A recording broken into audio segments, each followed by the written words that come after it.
ইসলাম এমন এক জীবন ব্যবস্থা। আপনাদের আমাদের হাতে অনেকের কাছে অ্যান্ড্রয়েড মোবাইল আছে।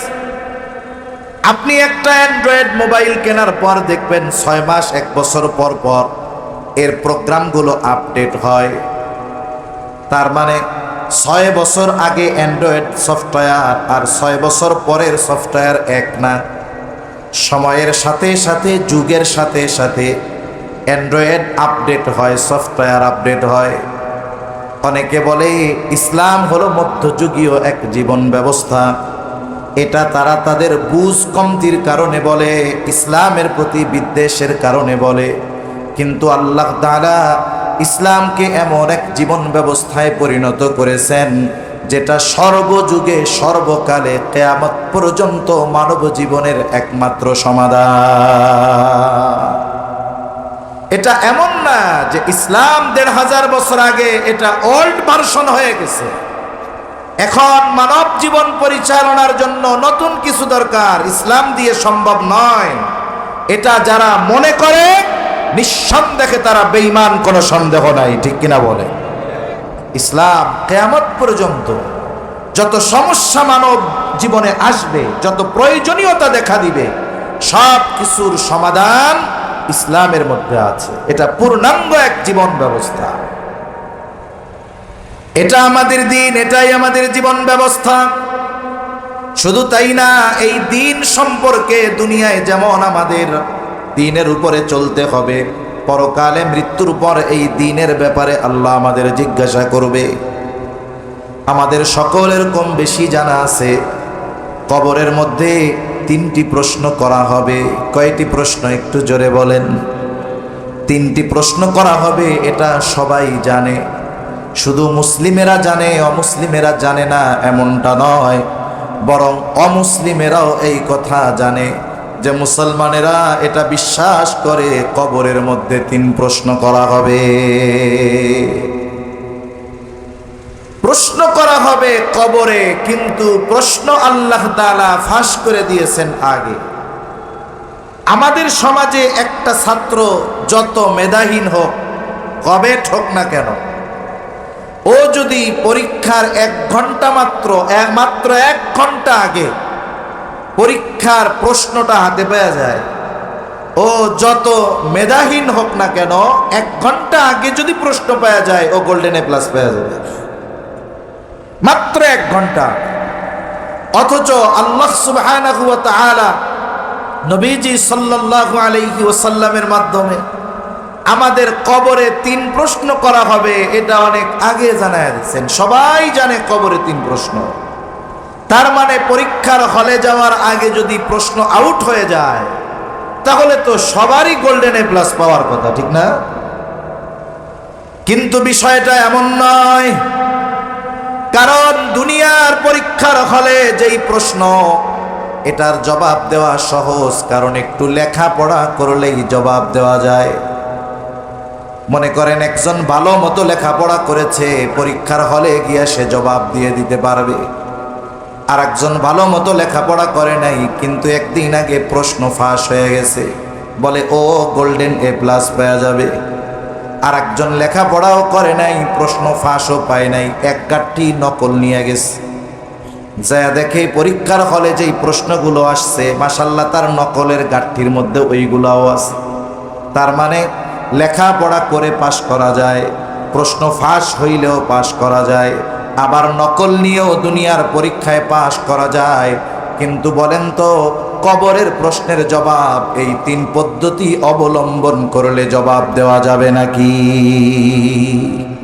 একজন যদি ভালো মতো মুখস্থ করে, চিন্তা করে মুখস্থ কইরা, তুই ফেরেশতা তো আইব জিজ্ঞাসা করতে, আসলেই প্রশ্ন করার আগেই জবাব দেয়া দিব, যা কইবা জানি জবাব, এটা সম্ভব? সম্ভব না।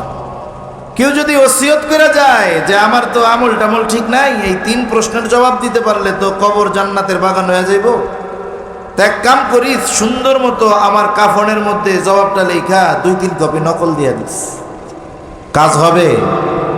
দুনিয়ার পরীক্ষায় নকল নিয়ে পাশ করা যাবে, প্রশ্ন ফাঁস হইলে পাশ করা যাবে, মুখস্থ করলে গিয়ে জবাব দেওয়া যাবে।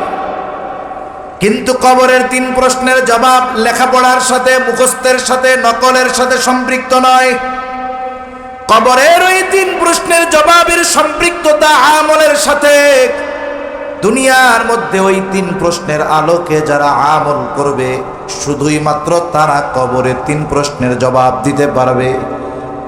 প্রশ্ন হবে, মার রব্বুকা, তোমার রবকে?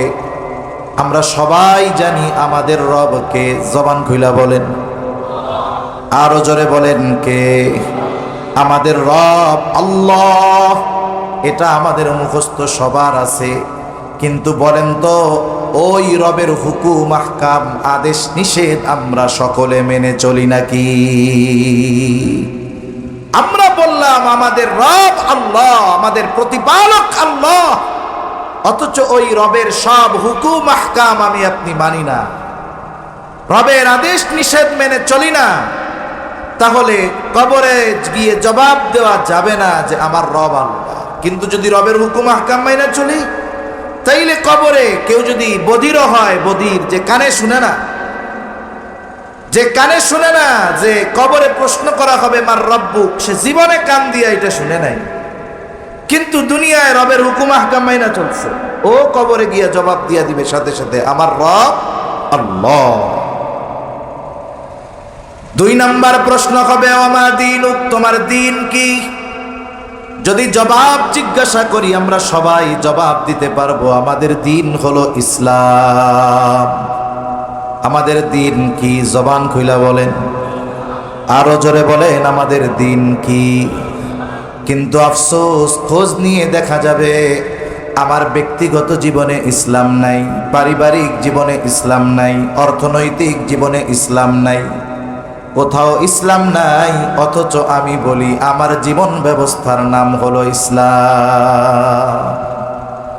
এজন্য আমার জীবনকে ইসলামের সাথে সম্পৃক্ত করতে হবে। আমাদের কিছু ভাই আছে, এনাদের উসুলটা হলো এরকম যে ইসলাম মানব কখন? বলে রাষ্ট্রীয় ক্ষমতায় যাব যখন। আছে না কিছু ভাই?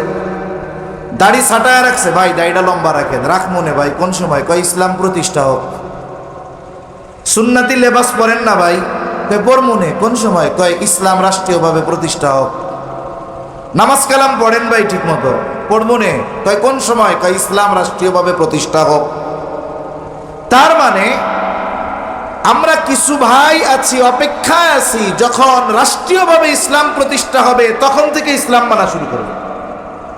কিন্তু ইসলামের এমন কিছু বিষয় তো আছে যেটা মানুষের ব্যক্তির সাথে সম্পৃক্ত, আছে না নাই?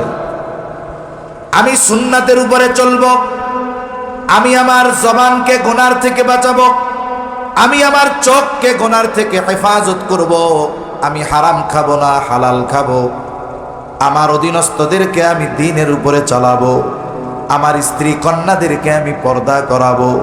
বলেন তো এই বিষয়গুলো মান্য করার জন্য ইসলাম রাষ্ট্রীয়ভাবে প্রতিষ্ঠা হওয়ার আগ পর্যন্ত অপেক্ষা করা যাবে নাকি? ওই পর্যন্ত অপেক্ষার সুযোগ নাই। ব্যক্তিগত জীবনে ইসলাম প্রতিষ্ঠা করতে হবে, পারিবারিকভাবে ইসলাম প্রতিষ্ঠা করতে হবে, সামাজিকভাবে যতটুকু সম্ভব ইসলাম প্রতিষ্ঠা করতে হবে, সাথে সাথে রাষ্ট্রীয়ভাবে ইসলাম প্রতিষ্ঠার প্রচেষ্টা এবং দোয়া আল্লাহ তাআলার কাছে করে যেতে হবে। আল্লাহ সুবহানাহু ওয়া তাআলা এই জমিনে আমাদের খেলাফতি দেওয়ার, রাজত্ব দেওয়ার, ক্ষমতা দেওয়ার ওয়াদা দিয়েছেন 2 শর্তের আলোকে। ঈমান আর আমল যদি আমাদের ঠিক হয়, শিরিক থেকে যদি আমরা বাঁচি, ঈমান ঠিক, আমল ঠিক, আল্লাহ তাআলা জানায় দেন আমাদেরকে তিনি এই দুনিয়ার খেলাফতি দান করবেন। কিন্তু আফসোস, আমরা এই দুনিয়া পরিচালনার শক্তি পাওয়ার জন্য দুনিয়ার আসবাবকে গুরুত্বপূর্ণ বেশি মনে করতেছি। আমরা কি মনে করি? আমরা এটারই প্রাধান্য দেই বেশি যে আমাদের যদি 10টা ব্যারিস্টার থাকে তাহলে কাজে লাগবে বেশি, আমাদের যদি 10টা উকিল থাকে কাজে লাগবে, আমরা যদি সচিবালয়ে আমাদের 50টা সচিব বানাইতে পারি আমাদের কাজে লাগবে। ঠিক আছে, লাগবে। তবে ইসলাম প্রতিষ্ঠার জন্য ঈমানকে যদি খাঁটি না করা হয়, ইসলাম প্রতিষ্ঠার জন্য যদি শিরিককে ত্যাগ না করা হয়, আমলকে যদি পরিশুদ্ধ না করা হয়, জাগতিক আসবাব দিয়ে ইসলাম প্রতিষ্ঠা করা সম্ভব হবে না। আগে মূল ঠিক থাকতে হবে। গাছের মূল যদি ঠিক থাকে গাছ বড় হবে। গাছের মূল ঠিক থাকলে যত্ন নিলে ওই গাছ বড় হবে, শাখা প্রশাখা বাড়বে, ফলজ গাছ হলে ফল দিবে, ঔষধি গাছ হলে এটা কাজে লাগবে। আর যদি মূল ঠিক না থাকে, আমি যদি ফলের আশা করি, কাজ হবে না। এজন্য ঈমান আমল আগে খাঁটি করা লাগবে বেশি, এরপরে অন্যান্যগুলো আমার কাজে লাগবে। নাইলে ঈমান আমল যদি ঠিক না থাকে, তাহলে অন্যান্য জাগতিক আসবাব যদি শক্তিশালীও হয়, আমরা ওটার দ্বারা উপকার হাসিল করতে পারবো না।